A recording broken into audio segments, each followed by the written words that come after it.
Man, thanks for carving out some time. I'm just going to be really casual. I just have questions. I don't know. I don't think any of these are going to. I mean, you know what you're doing. I mean, I've been all over your site and everything. And I'm just like, you have this thing so dialed in. So tell me, tell me a little bit about you. First of all, where are you calling in from? So I'm at my home office. I'm outside of Chicago. I actually live in the Naperville area. If you're Oh yeah, familiar with the yeah, area. yeah. Were you out to our event in April? I did not. I went to one of your events 2 years ago. Oh, I went, and I'm trying to think of who the speaker was. It was very, very good though. I'm gonna get it wrong. This is gonna be wrong. Marcus Lemonis, I think, but I doubt it. yeah, it wasn't him. We'd be lucky to get him. Yeah, but Yeah. yeah. So I've been doing B2B marketing for forever, Yep. and started working with a company that does like associations, nonprofits. Yep. And so, the whole idea there, like they do it for, a broad range. And so Yeah. really what I'm trying to do for them, well, and for me. So a big part of this I use for my own content, because I like talking to guys like you, and Yep. I always learn stuff. And I think other people, learn from it as well. But part of what, I've found in dealing with this company that deals with associations is just, it was really eye-opening how few of them, I don't know if treat it like a business is the right term, but yeah. it was a mind-blowing, because as a content guy, and that's a loose term as well, but Right. as someone that tries to provide as much value as possible, for my clients, like an association is it's like shooting fish in a barrel. I mean, you've got, at a company, you may have, a handful of people that are comfortable putting something out there and sharing their knowledge. In an association, it's just like this sea of people. And the fact that most of these associations and these member-based groups don't tap into that, I cannot understand it. I don't get it. Yeah. Well, it's like it's like my brother's a lawyer, and he barely knew the internet existed. After like 10 years, I finally said, you have to get a website. Yeah. Finally, he gets a website. Yeah. I go, you have to have your phone, mobile phone. You got to be texting people. You got to, and he doesn't care. Yeah. Some of these people, I mean, we're a for-profit association. Yeah, sure. Yep. I would imagine some of the nonprofits, kind of, Yeah, it's different. My dad actually ran a buying group in the plumbing and heating space. Okay. Different animal, but Yep. I mean, for profit. I mean, it was Yep. basically built like, an association or some type of a group. And, Yeah.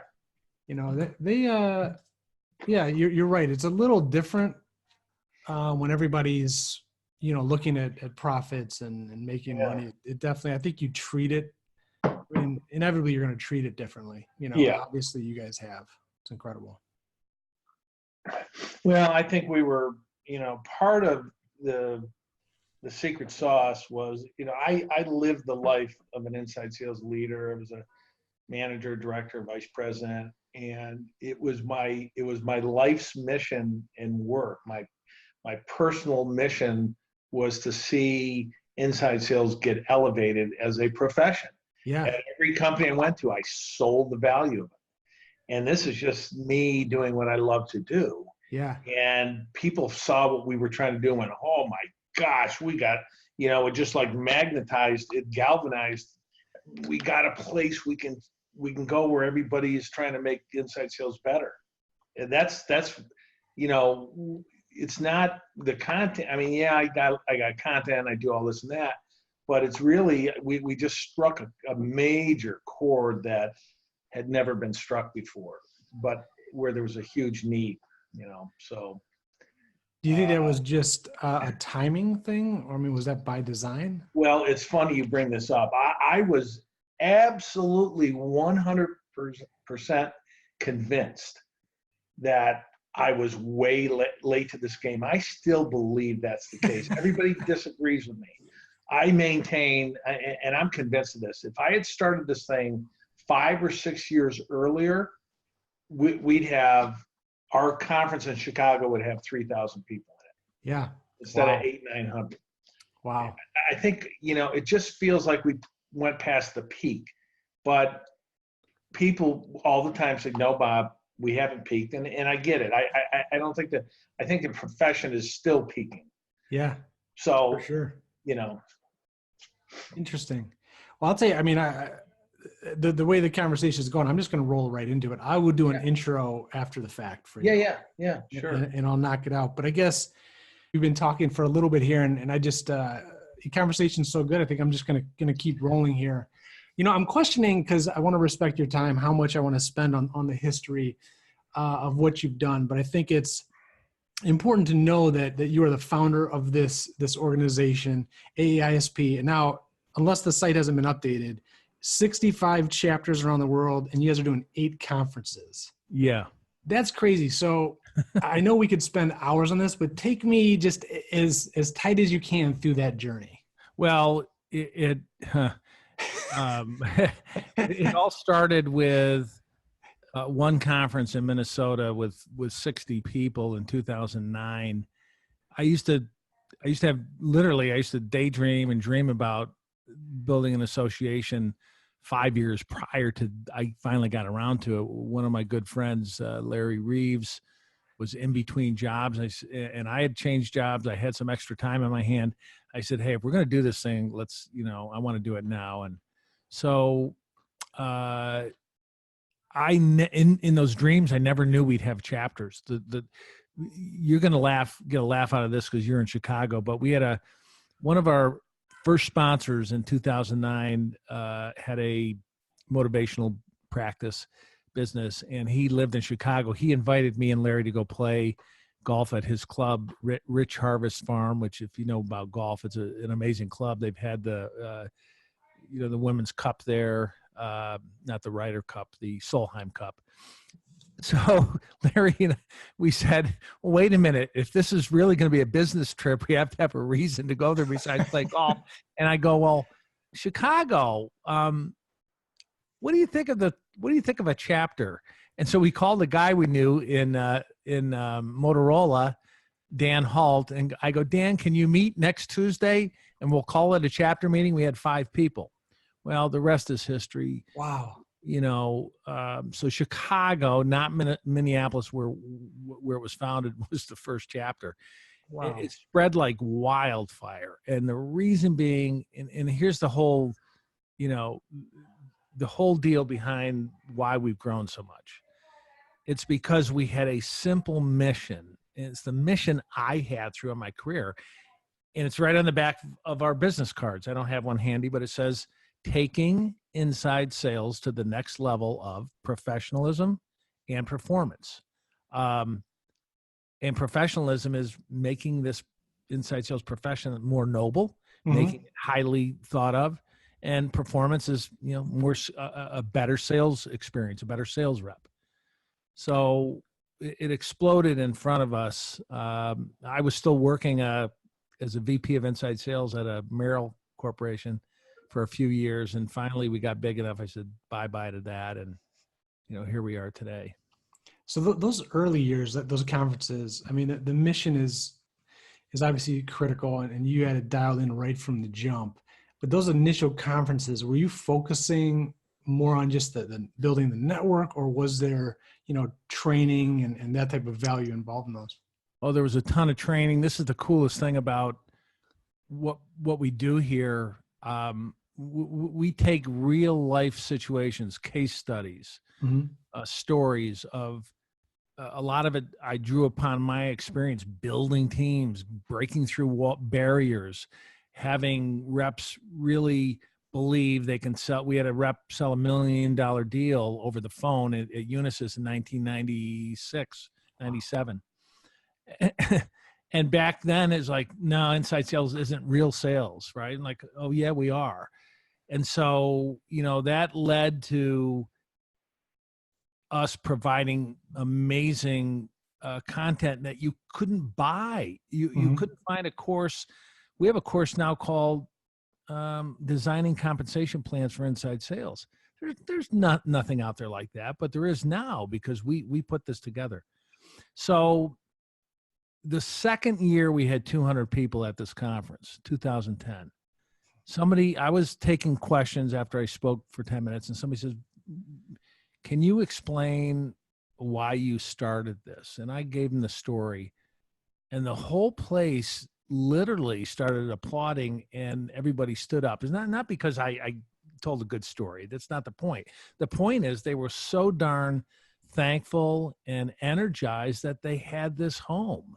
People would say, well, we feel like we've come to this home reunion now. So, I think that's the secret sauce. It's certainly not because, I had this great idea and this great strategy and, we're a great business, we struck a chord out there. We brought something that was desperately needed and wanted. And I think a lot of good business starts come out of necessity like that, out of need. Yeah, for sure. And it's interesting to watch kind of, as you've grown, and you're at a size now where I don't know if it's fair to say that growth takes care of itself, but obviously it helps when you've got a loyal group of people that really love what you're doing. That needless to say, that's a huge advantage that you guys obviously have now. But are there some things that you guys are doing in your meetings? I mean, and I'll touch on these. I don't want to make it too easy on you, but I mean, in doing my homework on you guys, like you guys just get it. Like everything you're doing, from the Monday morning videos to your courses, to the way you're doing lead capture on your page, to it just seems like, that doesn't happen by accident, so as you guys are growing, how have you guys kind of stayed on top of being able to continue to spread your mission, using what appears to be a lot of digital components? Yeah, that's great. That's a really, really good, thoughtful question. There's a couple different pieces to that. Let me start by saying, ever since I was a young kid, I was very curious, right? So I seek out new things. I like to call a big part of the hat I wear here at the association is a curator. So I love people with new technology. I go, please give me a demo. I want to look at it. I want to see how it can help. So in our core value and competency here as an association, we know there's so much out on the horizon we got to learn, and we try not to do things the same way just because we've always done them that way.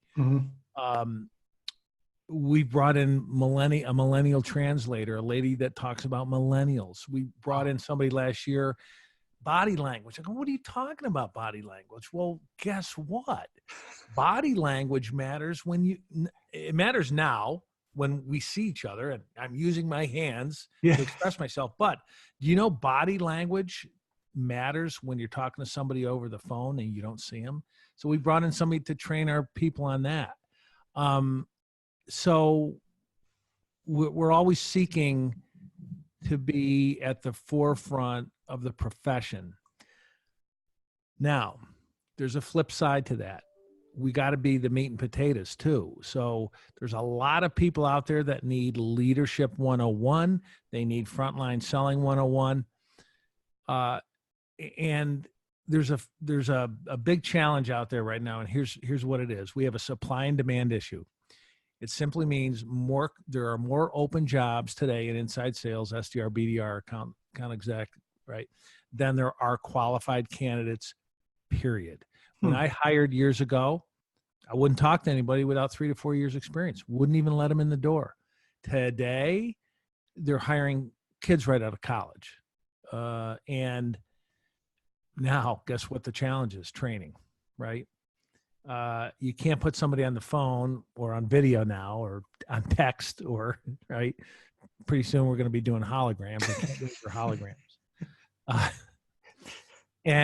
And we have a problem training them. I was down at Baylor University talking to juniors and seniors in the sales program at Baylor.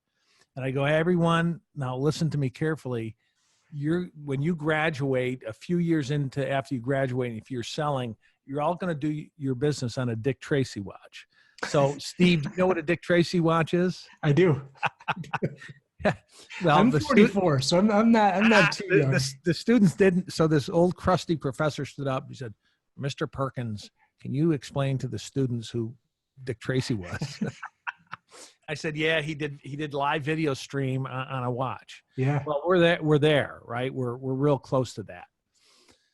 So, anyway, I kind of did a couple curves on you there, but No, it's great. I mean, and it's funny. I mean, because you are at the cutting edge of it. I think when your organization is based on being on the front lines, you're right. I mean, curating and taking a look at everything seems like the prudent thing to do. And when you guys started like rolling that out, I mean, was it is the culture? I mean, you seem like a real go-getter, of course. And were you guys just like, let's dive in and figure this out, or was there?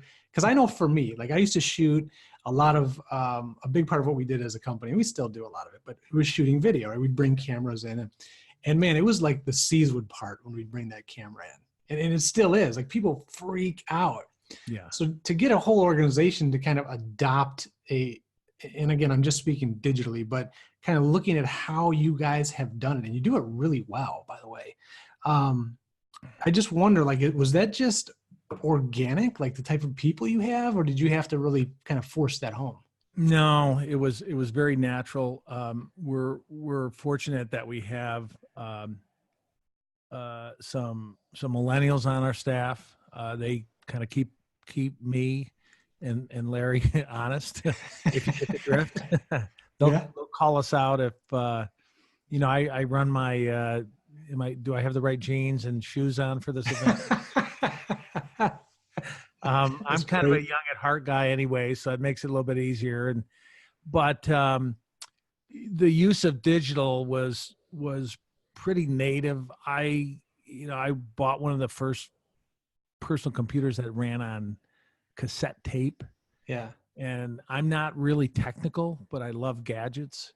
So to me, when we had the ability like you and I do to fire up a Zoom like this, when I knew that was possible and it was quick and easy, I'm like, listen, you do not call me on the phone because I won't answer because I dislike talking on the phone now. I need to see someone. Yeah. Why in the world?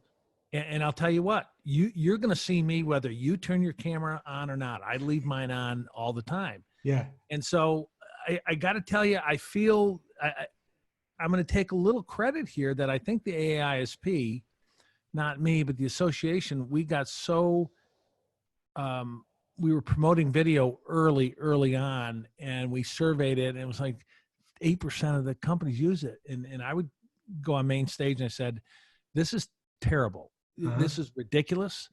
So we promoted use of video, and I think in a small way, I think we helped to get it to where it is today. We're up to about 40%, almost 50% usage now. Wow. Yeah, which is, we got a long way to go. So it was very native to us. It was organic, comfortable. Sometimes I had to get our youngest salesperson that's in her 20s. She's great, Brooke. We had to kind of encourage her. It's okay. You don't have to, necessarily just do your hair, makeup, and all that. Just get on video, right? Yeah. So, yeah. No, it's great.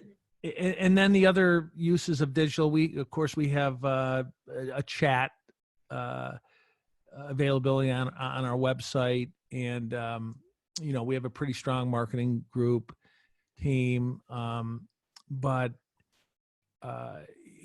producing content is not easy, as you know. It takes time, and producing fresh content is even tougher. And then getting people to read. I still feel we wonder why we don't get more use of our website by our members. And I'm like, look, we're competing with about 50 other apps out there. Yeah. I mean, you got your bank app, I got my golf club app, and I got to use all this stuff, and it's cluttered. And, maybe you can share some wisdom back to us around, what's trending now, and what's the best way to get and keep people's attention, right? So we could learn from you there, I'm sure. Yeah, it's interesting you bring that up. I was at a event in Miami a month ago, maybe. It was for restaurants, and it was one of the most fascinating. The speakers, and I mean, it was amazing. Google was there talking about. Anyway, long story short, to kind of piggyback on what you're saying, the restaurants, and that's big for apps and all that jazz. They're realizing like the difficulty in getting people to use them is almost not worth it anymore, because people are, whether it's the storage on your phone, it's just too much. They're just deleting them, and they're using these other kind of services to make it happen. So the other thing, when you talk about like your website, I'm kind of in the same boat. Like I was talking to somebody at another association that I won't name, but I had a great conversation, and they were, they're trying to be very, very progressive, and they launched like an online platform. And I'm going to ask you about, what you guys have going on in yours, but on their website where peer-to-peers could share ideas, and they're really struggling to get people to go there. And so me as a marketer, my initial thought process, particularly if it's new, is like, I don't know if this is right or wrong, but if it was me, I would have it initially live on a platform like a LinkedIn or somewhere where the people are there all day. Like they're just there. Yeah. To get them to go somewhere special and then engage is really hard to do. It is. It is. Like how much engagement do you, because I'm assuming I see everything on the front end, but obviously behind that paywall, so to speak, of your website, and you guys are a little different. I mean, it's almost hard having the conversation with you only because you guys do it so well. Like there's so much information on there, but how do you guys get people? A better question is, how have you found the ease of ability to get people to engage and strike up conversations on your website versus off of it? Look, you're hitting the nail on the head when it comes to some of the challenges we have. Mm-hmm. We're first and foremost a conference, an in-person, a chapter in-person business. I think part of it is good because it gets people out of the office, right? Inside sales, by its nature, by its design, puts people in cubes and keeps them there on the phone. Mm-hmm. So for somebody to get out of that environment and learn and share a network is great. That is part of I think the secret sauce here is that we did it, but we're doing it face to face. Isn't it ironic that everything we talk about and teach and train and promote is virtual? Yeah. It's not face to face, except that's our business model. It's face to face. Yeah. And I've often wondered about that. It's hard to get people to engage on the website. And we don't know if we have the model right, honestly. Yeah. Have our marketing director, senior director of marketing operations, Cameron Hobbs. We should get her on here sometime, but her and I kind of go back and forth, a little bit of a tug of war. She goes, we need more content. I go, Cameron, we have about 2,000 pieces of content from blog posts to videos to you name it. You can search it. You can find stuff here that is hard to find, on the web. I said, we need more engagement. Yeah. Or people begging us for more content is what we want. So, we have it highly gated. You got to be a member to unlock the content. For the most part, there's some pieces we give away. And I don't know if that's the right model. And here I'm being pretty transparent on your show here, but we've often thought about unlocking or rather making some level of membership complimentary. Mm-hmm. Just join the community. We're going to unlock, some of the content. We're going to give you some resources. And then if you want to upgrade to a paid membership, you get more. So we don't know the answer. All we know is it's not that big of a priority right now because our business model is the conference space. Mm-hmm. Sponsorships, attendees. Yeah, and it looks like it's working really well. One of the things that I love that you do is how front and center you are. Like when I was going through and looking at what you guys are doing, one of my, like if you're running even just a business, I don't care if it's an association or whatever it is, Like if you take anything away from what you guys are doing, like if there's one baby step, like your Monday morning sales minute that you call them, the best. Like, I mean, they're super short and it's almost like just a really clear update of what's going on. It keeps me engaged. Just whoever launched that and however you guys are doing it, like every organization should be doing that or some version of it. Because when you're talking about culture, when you're talking about the leader, especially the way you do, I mean, you're on like every one of them pretty much. It just drives the momentum of the culture in the organization. Even if you never go further than that, it keeps you like in touch. Well, it's good to hear that. I often think, is it, don't take this the wrong way, but I wonder sometimes, is it worth it? Is it wasting time? Because we get views, we get feedback like yours, but me, I want 100,000 people seeing it, Sure. not 300, right? But you'll like this. We go away. We leave Arizona for a couple months every summer to get out of the heat and visit family. Blah blah blah. So I said, okay, I'm going to get ahead of this one because I was doing Monday morning sales minutes on the road 2 years ago out of a big RV home, and now I don't have that luxury. So I went ahead and I did a 12-week summer school series, and I have 12 videos coming out starting maybe next Monday or the Monday after that for 12 weeks. The first 6 are frontline quick tactics. The last 6 are leadership tips. Yeah. And it's pretty cool. I think the lady who produces them, I think she's going to build in schools out for summer. The old Alice Cooper. And I say school may be out, but learning never stops. So you got to keep learning.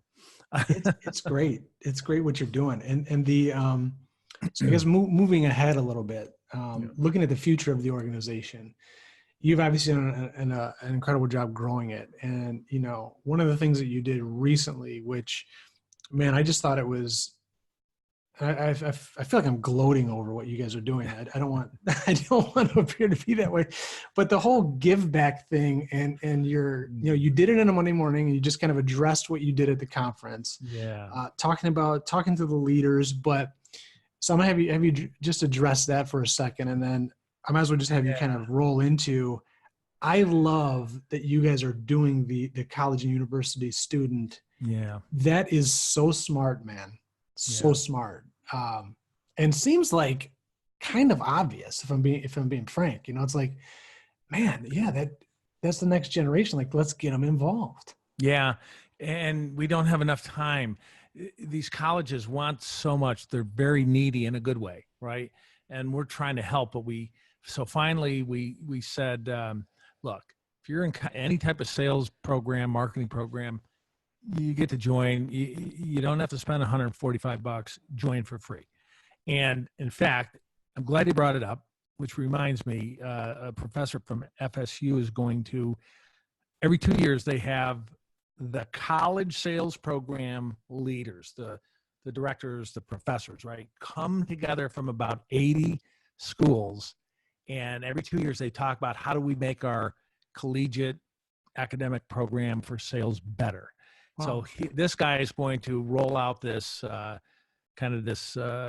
free student membership thing to all these professors. So,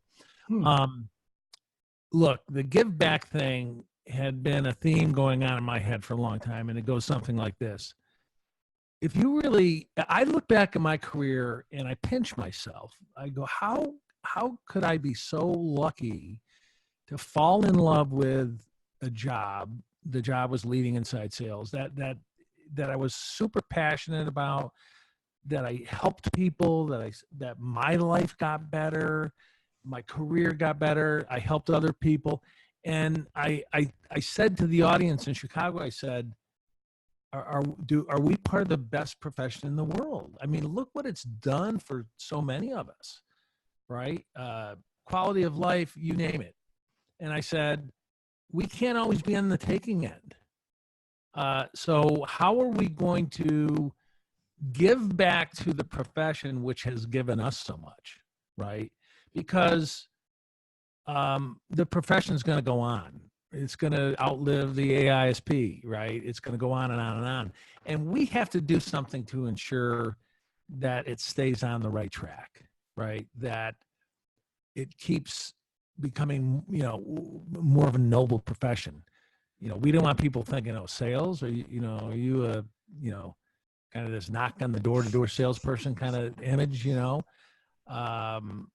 and no, we don't want that, and we don't have that. So this give back is let's do something because we believe that the profession has been good to us, and we want to ensure its future.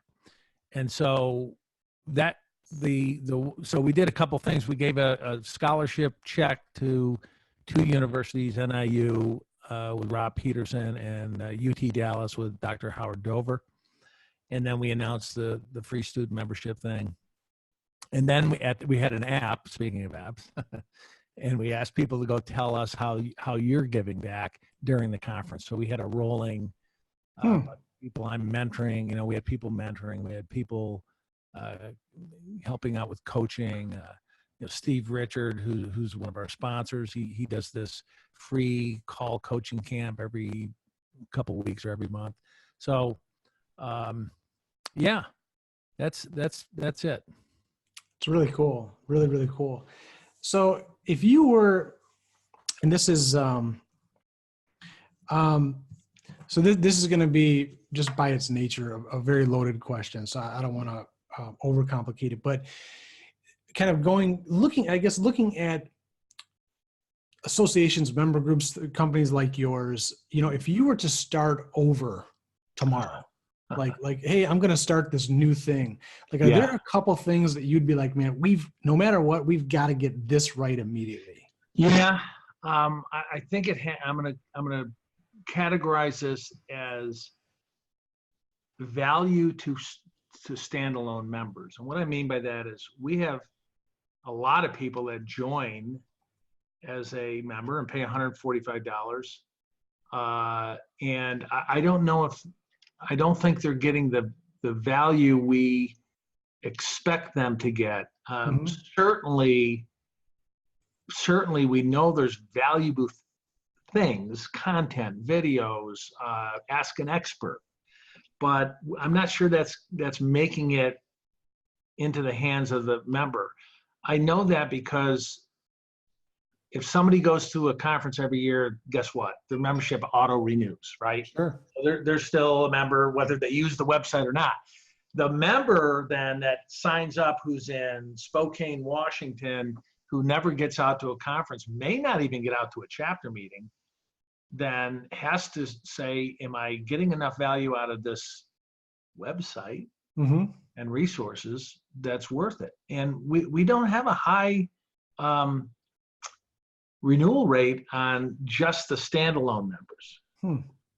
Now, we talk to members, a lot of them go, you guys are amazing. I use your content all the time. You want to know what's funny? I am in the resource center myself every day. I'll bet. Every day, because it's just because I grab things and I send it to people that have needs. So I'd restructure it. We have an associate member for $25. It doesn't really do anything. We have a policy that says, hey, look, if you're going to go to the Philadelphia or Dallas chapter or Chicago chapter, you're going to go every couple of months and get value out of that. You got to at least pay some dues, right? So we tried to force this $25 a year. I mean, come on, and we're getting people not renewing. So I don't know how I would do it, but I think I would restructure it somehow. I think I would have a join the community, no charge, and then maybe a small fee for membership, or I think I would probably have had more active, visible content out to the general public earlier in our life cycle. We started this thing and just grabbed on, and it, kind of dragged us through. So, yeah, and I think you're not alone, in that thinking, because a lot of folks in your position, the challenge that they they have is really like, okay, what is that real value, right? Especially with the internet, you got all this information and all this stuff going on. So where is real value? And obviously, the network is, I mean, I'm sure, I know this just from a lot of my peers, like that's what they pay for, is the network, the access to peers, the resources, et cetera. So I think it's an interesting, and a great, thing to consider as organizations like yours move forward. Like, what is that next step? Right. And it's been really interesting. I have a friend of mine. I'm not going to name names or anything. He's doing a great thing though.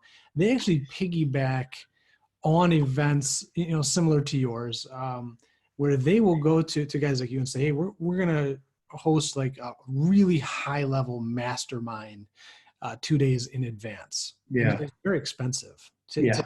Yeah. But what their clients have found is that a lot of those people, they're usually like the most vocal, the most outgoing kind of members, ones that are really bought in. Yep. Now they're coming back because there's additional, like the people that are being put in the same rooms is worth the money. Like just that. We do a couple of things like that. We call them the executive retreat. We used to always have one a year. Guess what? Now we're up to 2 because they become so popular. Yeah. Those are highly sought after. So we do 2 a year. We also have a group called the EEF, Enterprise Executive Forum. It's leaders of huge inside sales. You have to have like 200 reps to even participate. And we don't even charge the members. We hold some virtual meetings. We do some pre-conference meetings, pre-retreat meeting. We go visit a site so they can see a different inside sales infrastructure and cubes and all that. And you're right. It's powerful and valuable. Yeah, well, I mean, I want to respect your time. I can't thank you enough for jumping on. And I would love to, I mean, if you have other people internally, I would love to maybe, if you want to ping me and them, I'd love to talk to them as well. Cause I can just tell you, I mean, what you guys are doing it's, I mean, you're definitely ahead of the curve. I mean, if nothing else, I can say that. And you're doing something right, Bob, for sure. We're meeting a need, and I think that was the catalyst from the very beginning. Yeah. This didn't exist. Now it does. And people love it. So well, fantastic. Appreciate you having me on and go from there.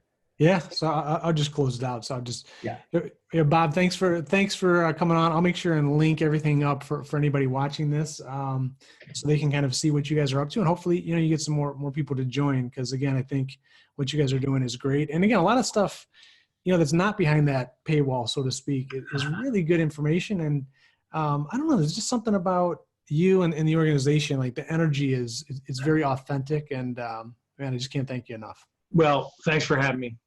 My pleasure.